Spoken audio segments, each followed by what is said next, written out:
नारायणं नमस्कृत्यं नरं चैव नरोत्तमं देवीं सरस्वतीं व्यासं ततो जयमुदीरयेत्।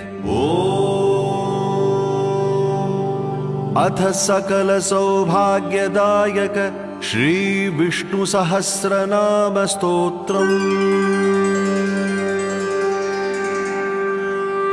शुक्लांबरधरं विष्णुं शशिवर्णं चतुर्भुजं प्रसन्नवदनं ध्यायेत् सर्वविघ्नोपशान्तये।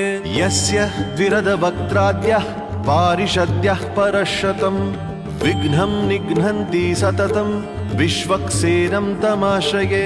व्यासं वसिष्ठनप्तारं शक्तेः पौत्रमकल्मषं पराशरात्मजं वन्दे शुकतातं तपोनिधिं।